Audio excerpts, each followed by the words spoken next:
უწყებათაშორისი კომისიის ხდომა ჯანდაცვის სამინისტროში კომისიის წევრები სადაზღვევო სფეროში არსებულ პრობლემებს განიხილავდნენ. Ამ პრობლემურ საკითხებზე სასაუბროდ სხვადასხვა სამინისტროს წარმომადგენლებთან ერთად დღეს სადაზღვევო კომპანიის, ასევე თბილისის მერიის თანამშრომლებიც იყვნენ მიწვეული.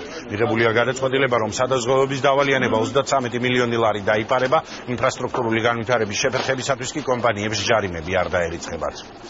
სახელმწიფო დავალიანებები, რაც აქვს კერძო კომპანიებს უპირობოდ და უმოკლეს ვადებში უახლოეს დღეებში უნდა დაიფაროს. ეს პროცესი უკვე დაწყებულია და იმედია ეფექტურად დასრულდება. ეს ჩვენ მოგცემს საშუალებას, რომ გამოვაცხადოთ ერთგვარი მორატორიუმი მოლაპარაკებების უფრო ინტენსიურ ფაზაში გადასასვლელად, იმისათვის რომ მკაფიოდ და საბოლოოდ უკვე გაიწეროს კერძო სადაზღვევო ინდუსტრიის ფუნქცია ქართულ ჯანდაცვის სისტემაში. უწყებათაშორისი კომისია შევა მთავრობაში და ითხოვს, რომ რაღაცა ხნით ეს დასაზუსტებელი